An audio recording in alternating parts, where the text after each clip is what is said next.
सास बहू की किटकिट। नालंदा कॉलोनी की रेशमा और मंदा पूरी कॉलोनी में मशहूर हैं किटकिट सास बहू के नाम से।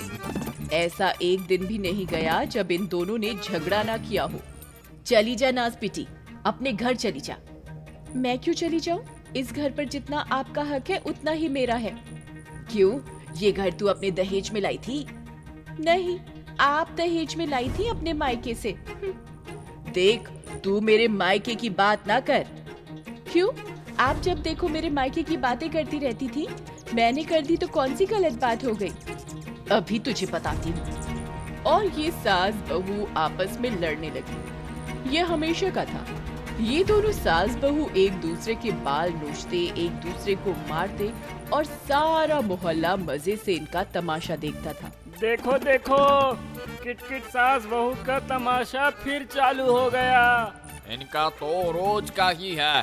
पहले लोग इनका झगड़ा छुड़ाने जाते थे, लेकिन अब कोई नहीं जाता। सब लोग बस तमाशा ही देखते हैं। और फिर जब ये दोनों सास बहू थक जाती थी तो अपने आप बैठ जाती थी। चलो घर चलो, शो खत्म। लेकिन जब गोकुल घर लौटता तो वो बेचारा परेशान हो जाता था। आप मेरी सुनिए। तू मेरा बेटा मेरी सुनेगा। नहीं, आप मेरी सुनिए। खबरदार जो तूने बहू की सुनी। चुप, एकदम चुप। मैं दोनों में से किसी की नहीं सुन रहा। और बस गोकुल घर से निकल के अपने दोस्तों के पास टेरेस पर चला जाता था। क्या हुआ? तेरा मूड क्यों खराब है? ये भी कोई पूछने की बात है? हाँ, उसका मूड खराब करने के लिए उसकी माँ और पत्नी है ना। अरे यार, अब क्या बताऊं, मेरा तो दिमाग ही खराब हो गया है। समझ नहीं आ रहा कि कैसे इन दोनों में सुलह कराऊं। भाई, सास बहू की दुश्मनी सदियों से चली आ रही है। तू क्या खुद भगवान भी इन दोनों में सुलह नहीं करवा सकता? एकदम सही बोला भाई। छोड़, जाने दे तू। सिगरेट जला, कम से कम मैं रिलैक्स करता हूँ। गोकुल अक्सर ऊब कर अपने दोस्तों के साथ टाइम पास किया करता था। ऐसा करते करते गोकुल को सिगरेट के साथ साथ दारू की भी आदत लग गई। अब वो अपने दोस्तों के साथ बैठकर दारू पीने लगा था। ये नशा भी बड़ी सही चीज है मेरे यार। ना घर याद रहता है, ना परिवार, और ना ही पत्नी और माँ की किटकिट। हाँ यार, बहुत सही है। हाँ, सही है। चल, मैं घर चला। हाँ, गोकुल नशे में धुत अपने घर की ओर चल पड़ा। मुझे पीने का शौक नहीं, पीता हूँ गम भुलाने को। मुझे पीने का शौक नहीं, पीता हूँ गम भुलाने को। गोकुल ने घर की बेल बजाई। अंदर रेशमा गोकुल के आने का ही इंतजार कर रही थी। अरे, फिर से? चलो अंदर चलो। मुझे पीने का शौक नहीं, पीता हूँ गम भुलाने को। ये सही है। अब तेरे चक्कर में मेरा बेटा दारू भी पीने लगा है। मैंने आपके बेटे को दारू पीने को नहीं बोला, लेकिन रोका भी तो नहीं ना। कैसे रोकूं? जब आप माँ होके अपने बेटे को रोक न सकी तो मैं कैसे रोकूं? चुप बैठो, दोनों के दोनों चुप बैठो। मैंने दारू पी है, हाँ पी है, पर पता है क्यों पी है? हाँ, क्योंकि मैं तुम दोनों औरतों के झगड़ों को झेल सकूं। तुम दोनों मेरी दारू पीने का कारण हो। दोनों के दोनों सास बहू नहीं, तुम दोनों भूत पिशाच हो। शादी के पहले मैं अच्छे से घर आता था, आजकल घर आने का मन नहीं करता। लगता है मर जाऊं कहीं जाके। अब मैं सोने जा रहा हूँ। खबरदार तुम दोनों में से किसी ने चूचा की तो। इतना बोलकर गोकुल अपने कमरे में सोने चला गया।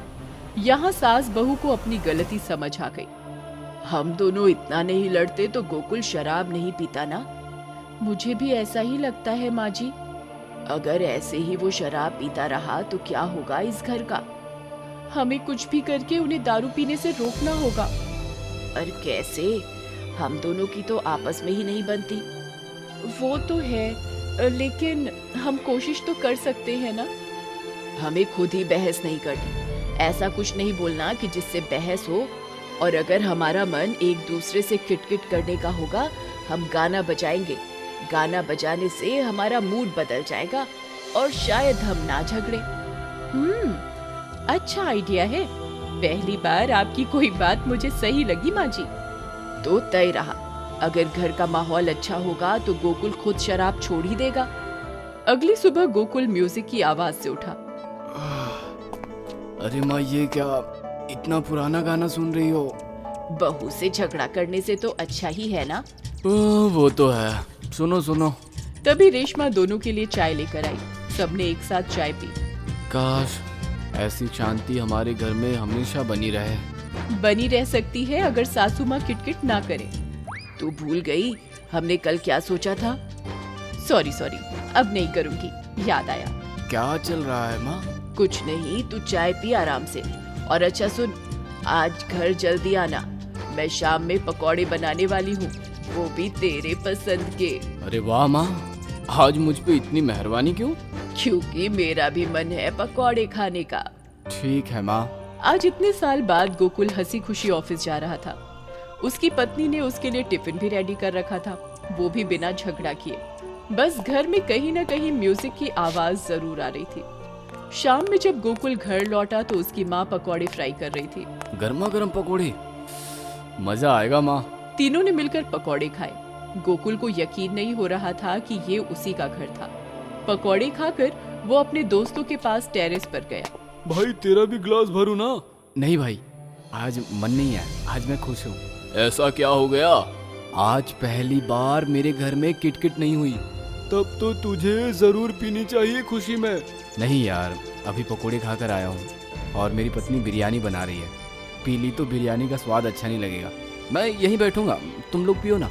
जैसी तेरी मर्जी। गोकुल दोस्तों के साथ बैठा तो रहा पर उसने पी नहीं। यहाँ घर पर सास बहू असमंजस में थे कि गोकुल फिर से दारू पीकर ना आए। दोनों गोकुल के घर लौटने का इंतजार कर रहे थे। जैसे ही डोरबेल बजी, दोनों दौड़ के दरवाजा खोलने गए। दोनों ने गोकुल को पांव से सिर तक देखा। गोकुल ने स्माइल की और दोनों सास बहू खुश हो गए, क्योंकि आज गोकुल ने बिल्कुल नहीं पी थी। सबने साथ में डिनर किया। बहू, हमारा आइडिया काम कर गया। जी माँ जी। इस कहानी ने हमें ये समझा दिया कि चाहे सास बहू में कितनी भी दुश्मनी क्यों ना हो, पर जब बात परिवार की भलाई की हो तो दोनों एक हो जाती हैं। Like, share and subscribe